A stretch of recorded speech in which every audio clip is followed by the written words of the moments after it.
అగ్రరాజ్యం అమెరికాకు Iran ముచ్చెమటలు పట్టిస్తుంది. Donald Trump హెచ్చరికలను సైతం లెక్క చేయకుండా సముద్ర గర్భం నుంచి మృత్యువులా అమెరికా నౌకాదళాన్ని చిన్న నౌకలు వేటాడుతున్నాయి. అవును, మీరు విన్నది నిజమే. భారీ యుద్ధ నౌకలు కాదు, వేల కోట్ల విలువైన డిస్ట్రాయర్లు అసలే కాదు. కేవలం కొన్ని మీటర్ల పొడవుండే fast attack ships super power కంట్రీని గడగడలాడిస్తున్నాయి. పాకిస్తాన్లో శాంతి చర్చలు విఫలం కావడం, హర్మోజ్ సంక్షోభం ముదిరింది. అమెరికా ఏకంగా నౌకాదళ దిగ్బంధనాన్ని ప్రకటించింది. కానీ మా జోలికి వస్తే నామరూపా లేకుండా చేస్తామన్న ట్రంప్ వార్నింగ్కి ఇరాన్ తన గుంపు దాడుల యుద్ధ తంత్రంతో బదిలిస్తుంది. అసలు చిన్న బోట్లు అగ్రదేశాన్ని ఎందుకు వణికిస్తున్నాయి? హర్మోజ్ జలసంధిలో ఇరాన్ అటాక్ వ్యూహం ఏంటి? అగ్రరాజ్యం versus Iran deadly mind game వెనుక ఉన్న సీక్రెట్స్ ఏంటి? Watch the story.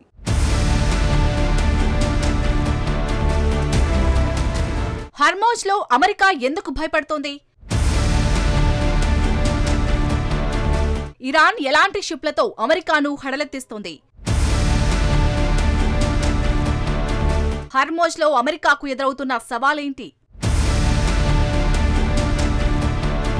పాకిస్తాన్లో అమెరికా ఇరాన్ మధ్య జరిగిన శాంతి చర్చలు విఫలమయ్యాయి. దీంతో ఇరాన్ను నౌకాదళంతో దిగ్బంధిస్తామని అమెరికా అధ్యక్షుడు డొనాల్డ్ ట్రంప్ ప్రకటించారు. దీంతో వెస్ట్ ఆసియాలో సంక్షోభం ఒక్కసారిగా ముదిరింది. అయితే అదే సమయంలో ఇరాన్ కొత్త రకం ఆయుధాలను ప్రదర్శించింది. ట్రంప్ వార్నింగ్ నేపథ్యంలో ఈ నౌకలు ప్రపంచం దృష్టిని ఆకర్షించాయి. దీంతో మరోసారి ట్రంప్ ఘాటుగా స్పందించాడు. ఇరాన్ నౌకలు ఏ ఒక్కటైనా తమ దరిదాపుల్లోకి వస్తే వాటిని తక్షణమే నామరూపా లేకుండా చేస్తామని అమెరికా అధ్యక్షుడు హెచ్చరించాడు. ఇంతకు ఇరాన్ ప్రదర్శిస్తున్న ఆ నౌకల ప్రత్యేకత ఏంటి? ఎందుకు ట్రంప్ అంత సీరియస్ గా రియాక్ట్ అయ్యాడు? తాజాగా హర్మోజ్ జలసంధిలో ఇరాన్ ప్రవేశపెట్టిన నౌకలను ఫాస్ట్ అటాక్ షిప్స్ అంటారు. పేరుకు తగ్గట్టుగానే ఇవి వేగంగా దాడి చేస్తాయన్నమాట. అసలు ఫాస్ట్ అటాక్ షిప్ అంటే ఏమిటి? ఈ నౌకలు చాలా చిన్నవిగా ఉండి అత్యంత వేగంగా ప్రయాణించగలవు. మెరుపు దాడులను చేయడానికి వీటిని ప్రత్యేకంగా రూపొందించారు. వీటిలో క్షిపణులు లేదా పేలుడు పదార్థాలను అమర్చుతారు. అయితే ఈ ఫాస్ట్ అటాక్ షిప్స్ నేరుగా యుద్ధ రంగంలోకి దిగవు. దానికి బదులుగా అసమాన యుద్ధ తంత్రం కోసం వీటిని ఉపయోగిస్తారు. ఇవి ఒక క్రమ పద్ధతిలో యుద్ధం చేయవు. పదుల సంఖ్యలో లేదా వందల సంఖ్యలో ఒకేసారి గుంపుగా వచ్చి వేర్వేరు దిశల నుంచి శత్రువులను చుట్టుముడతాయి. ప్రతి బోటులో మెషిన్ గన్లు, రాకెట్లు, నౌక విధ్వంసక క్షిపణులు ఉంటాయి.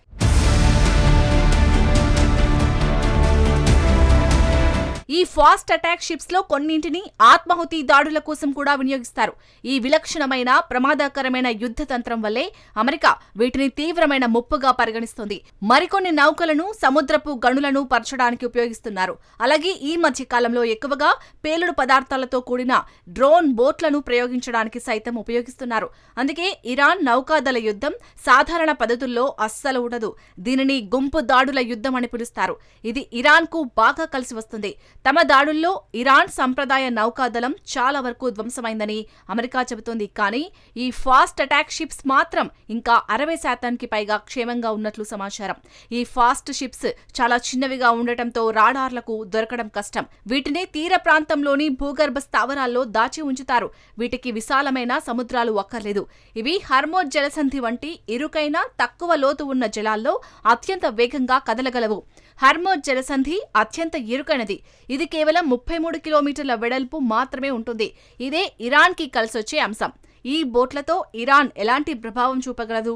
ఈ చిన్న బోట్ల సహాయంతో ఇరాన్ వాణిజ్య నౌకలను అడ్డుకోగలదు. అమెరికా యుద్ధ నౌకలను సైతం ఇరాన్ వెంటాడి వేటాడుతోంది. అవసరమైతే ప్రపంచ వాణిజ్యాన్ని స్తంభింపచేయగలదు.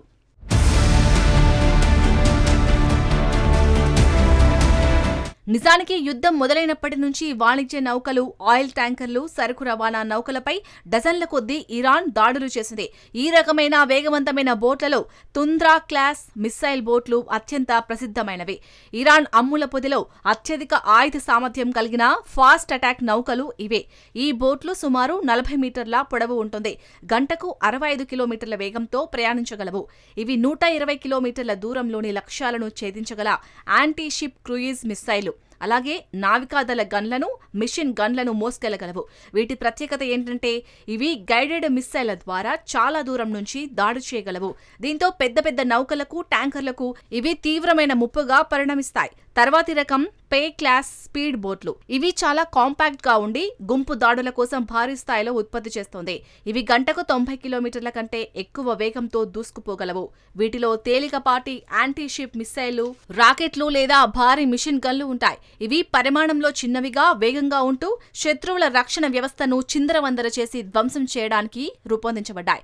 ఇక సిరాజ్ క్లాస్ హై స్పీడ్ బోట్లు ఇరాన్ ఆయుధ సంపత్తిలోనే అత్యంత వేగవంతమైనవి.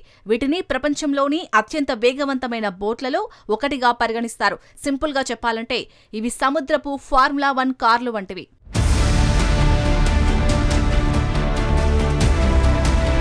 British racing boat model blade runner స్ఫూర్తితో సిరాజ్ క్లాస్ బోట్లను తయారు చేశారు. ఇవి గంటకు 100 నుంచి 110 కిలోమీటర్ల వేగంతో ప్రయాణించగలవు.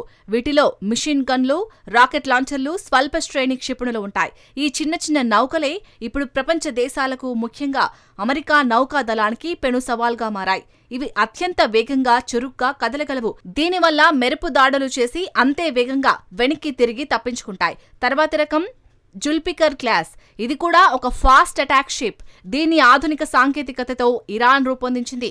ఇది వేగంతో పాటు స్టెల్త్ ఫీచర్లను కలిగి ఉంటుంది. స్టెల్త్ ఫీచర్లు ఉంటే దాన్ని రేడార్లు గుర్తించలేవు. ఈ షిప్ గంటకు 110 కిలోమీటర్లు లేదా అంతకంటే ఎక్కువ వేగంతో సముద్రంలో దూసుకెళ్తాయి. ఇవి యాంటీ షిప్ మిస్సైళ్లను ప్రయోగించడమే కాకుండా రాత్రి వేళల్లో కూడా దాడులు చేయగల సామర్థ్యాన్ని కలిగి ఉంటాయి. అంతేకాదు ఇరాన్ మానవరహిత రిమోట్ కంట్రోల్ బోట్లను కూడా అభివృద్ధి చేసింది. వీటిని ప్రత్యేకంగా ఆత్మాహుతి దాడుల కోసం పేలుడు పదార్థాలను మోసుకెళ్తాయి. ఈ యుద్ధంలో ఆయా రకాల ఫాస్ట్ అటాక్ బోట్లను ఇరాన్ వినియోగించింది. హర్మోజ్ జలసంధిలో పలు ట్యాంకర్లు, సరుకు రవాణా నౌకలపై దాడులు చేయడానికి ఇరాన్ సైన్యం వీటిని ఉపయోగించింది. ఇవి శత్రు నౌకలను బలంగా ఢీకొట్టడం లేదా కామికేజ్ దాడులతో వాణిజ్య నౌకలను ధ్వంసం చేయడం వంటి పనులు చేస్తాయి.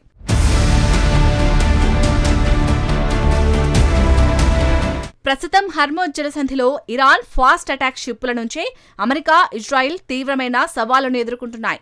వాస్తవానికి ఈ చిన్న బోట్లు విడివిడిగా చూస్తే అమెరికాకు చెందిన భారీ యుద్ధ నౌకల ముందు ఎందుకు పనికిరావు. కానీ ఇరాన్ వీటిని విడివిడిగా కాకుండా ఒక ప్రత్యేక వ్యూహంతో ఉపయోగిస్తోంది. ముఖ్యంగా ఇరాన్ సైన్యం ఎక్కువగా వేగవంతమైన రకరకాల ఆయుధాలను ప్రయోగిస్తుంది. ఎంత శక్తివంతమైన అమెరికా అయినా సరే భారీ సంఖ్యలో వచ్చే చిన్న ఆయుధాలను అడ్డుకోవడం కష్టమే. ఫాస్ట్ అటాక్ దళం ఇరాన్కు వ్యూహాత్మక బలాన్ని ఇస్తుంది. అందుకే ఇవి పరిమాణంలో చిన్నవైనప్పటికీ హర్మోజ్ జలసంధి వంటి చోట్ల జరిగే ఘర్షణల్లో వీటిని అత్యంత ప్రమాదకరమైనవిగా పరిగణిస్తారు.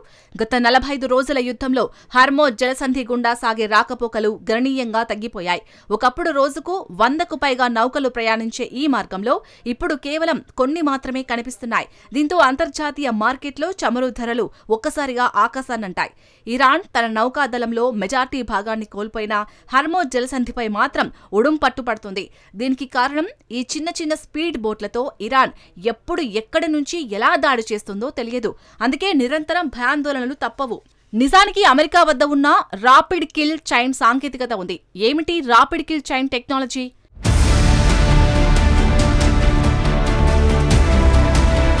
శత్రువులకు చెందిన షిప్లను నిమిషాల వ్యవధిలో గుర్తించి వెంబడించి ధ్వంసం చేసే టెక్నాలజీయే ఈ రాపిడ్ కిల్ చైన్. మరి అలాంటి టెక్నాలజీ ఉంటే ఇరాన్ ఫాస్ట్ అటాక్ బోట్లను అమెరికా నౌకాదళం ఎందుకు అడ్డుకోవడం లేదు? ఇక్కడే అమెరికా నౌకాదళానికి అసలైన సవాల్ ఎదురవుతుంది. అమెరికా టెక్నాలజీతో ఒక పెద్ద యుద్ధ నౌకలను ధ్వంసం చేయొచ్చు, ఒక డిస్ట్రాయర్ నౌకను సముద్రంలో ముంచేయవచ్చు. కానీ ఈ చిన్న బోట్లను అది గుర్తించలేదు. పైగా వాటిని ఇరాన్ అత్యంత వేగంగా ఉత్పత్తి చేయగలదు. ఇవి చాలా చౌకైనవి. భారీ సంఖ్యలో ఇరాన్ వద్ద ఉన్నాయి. అమెరికా కొన్నింటిని ధ్వంసం చేసినా వెనుక నుంచి మరో గుంపు ఫాస్ట్ అటాక్ బోట్లు వస్తూనే ఉంటాయి.